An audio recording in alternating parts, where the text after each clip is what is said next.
प्रदीप यादव ने कहा कि कई सवाल जब आते हैं तो अधिकारी लोग ही इधर उधर कर देते हैं ताकि सवाल सदन में ना उठे, भ्रष्टाचार पे कोई ना बोले, जांच ना हो। आपको भी ऐसा लगता है कि आप लोगों के प्रश्न को इधर उधर कर दिया जाता है? बीजेपी कह रही है कि एनआरसी जरूर हो जाना चाहिए।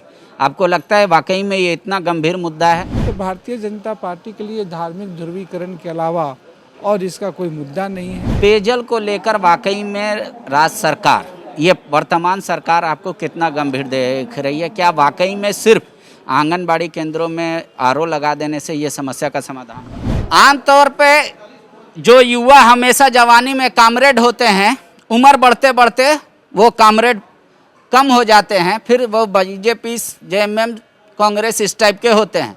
जो शुरू से अंत तक कामरेड रहता है वो माना जाता है कि ईमानदार है और ऐसी छवि ये बना कर रखें, और इनके पिताजी भी। इसके लिए इनको थैंक यू बोलना चाहिए पूरे राज्य की जनता को।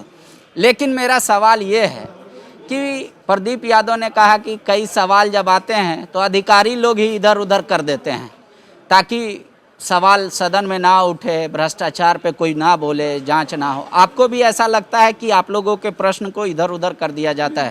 तुमने तैयारी कहाँ से की? NIBM से। मैं NIBM को बधाई देता हूँ। आप जो सपना देख रहे हैं उस सपने को हम दोनों मिलकर पूरा करेंगे। कुछ चीज़ों पे था कि कई बार चूंकि कई श्रेणियां हैं, अब वो तो अल्पसूचित हैं, तारांकित हैं, तो वो विधानसभा सचिवालय का मामला था, वो सरकार के अधिकारी का मसला नहीं है। तो जिस श्रेणी के कैटेगरी के प्रश्न हों उसी कैटेगरी में रखा जाना चाहिए। तो उनका सवाल था, उस पर था कि उन्होंने अल्पसूचित में दिया था। तो मुझे लग रहा है कि इस पर सभा सचिवालय को और गंभीर होना चाहिए और प्रश्नों की छटाई करते समय जो जिस कैटेगरी के प्रश्न उसको उसी श्रेणी में रखा जाना चाहिए। फिर से एक बार एनआरसी का मुद्दा आप देखें विधानसभा में आया रहा है। बीजेपी कह रही है कि एनआरसी जरूर हो जाना चाहिए। आपको लगता है वाकई में ये इतना गंभीर मुद्दा है? अनंत ओझा जो बीजेपी के विधायक है वो तर्क देते हैं कि विस्फोटक मिलता है बांग्लादेश में, वहाँ बांग्लादेशियों के लिए सेफ पैसेज बन चुका है। तो वाकई में आपको लगता है कि देश के लिए गंभीर मुद्दा है? बिल्कुल नहीं। ये भाजपा के लिए सिर्फ चुनावी मुद्दा है, भाजपा के लिए मुद्दा है। और अभी आपने देखा कि जितनी भी इस तरह से प्रक्रियाएं देश में शुरू की गई, उसका सबसे खामियाजा इस देश के ही कमज़ोर लोगों को होता है। अभी आधार का देखिएगा, सबसे अनिवार्य किया गया। उस आधार को लेकर के अभी कल ही मैंने प्रधानमंत्री आवास में उदाहरण दिया कि कैसे लोगों का नाम छट जा रहा है, कहीं वो काम किए रहते हैं मनरेगा में। एनआरसी में भी अभी असम का उदाहरण बहुत स्पष्ट से लोगों करके आया कि जो लोग बरसों से मूल आए हैं, जिनके पास कागज़ नहीं है, जिनके पास प्रक्रियाएँ नहीं वही हैं। तो भारतीय जनता पार्टी के लिए धार्मिक ध्रुवीकरण के अलावा और इसका कोई मुद्दा नहीं है। और मैं नहीं समझता हूँ ये पुनः एक बार फिर से राज्य को, देश को परेशान करने वाला है। आप बगोतर जैसे शहर से आते हैं जहाँ गर्मी भी है, प्रचंड है, गरीबी भी है।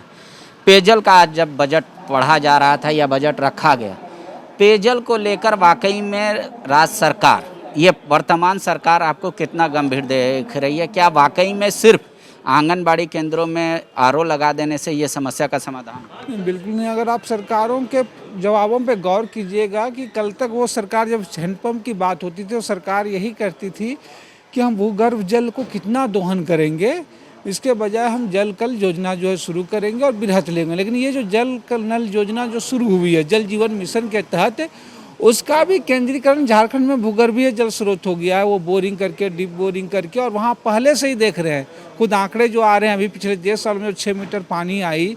तो मुझे लग रहा है ये जो जल जीवन मिशन के तहत जो है वो बृहत योजना, और ख़ास करके जहाँ नदियाँ हैं हम लोगों के यहाँ, जैसे बराकर जैसी नदी है, तो बराकर जैसी नदी से जितना अधिक पानी लोगों को दिया जा सकता है उसको दिया जाना चाहिए।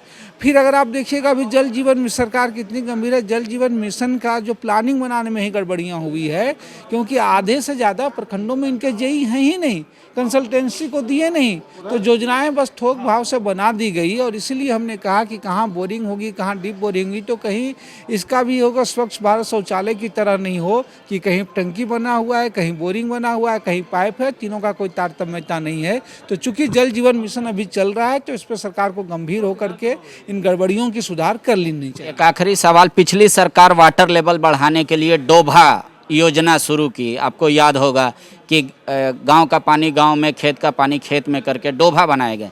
क्या सरकार या आपके पास व्यक्तिगत तौर पे कोई आंकड़ा है कि जल स्रोत वाटर लेवल बढ़ा या घट गया? नहीं, आप अगर आप देखेंगे तो डोभा जरूर कुछ एक हद तक जो है भूगर्भ जल स्रोत को बराबर करती है, लेकिन पानी का स्रोत वहीं पे थोड़ा सा बढ़ा है जहाँ बड़े बड़े इस तरीके के तालाब, उसके बजाय 15 फीट 20 फीट जो तालाब पुराने हुए हैं उस योजना पे ज़्यादा बढ़ी जाए। डोभा से ज़्यादा उपयोगी वो हैं, और जहाँ पहले से पुराने तालाब हैं या नए तालाब जहाँ गर्मी में भी 10 फीट 15 पानी बढ़े, उससे जल स्रोत जो है वो ज़्यादा बेहतर होंगे। तुमने तैयारी कहाँ से की? NIBM से। मेरा सिलेक्शन IBPS PO में हुआ है। मेरा सिलेक्शन RRB PO में आर्यवर्त बैंक उत्तर प्रदेश में हुआ है। मैंने RRB PO 2022 में सिलेक्शन लिया है। आप जो सपना देख रहे हैं उस सपने को हम दोनों मिलकर पूरा करेंगे। झारखंड का नंबर 1 एकमात्र संस्थान NIBM। thefollowup.in. Like, share and subscribe. www.thefollowup.in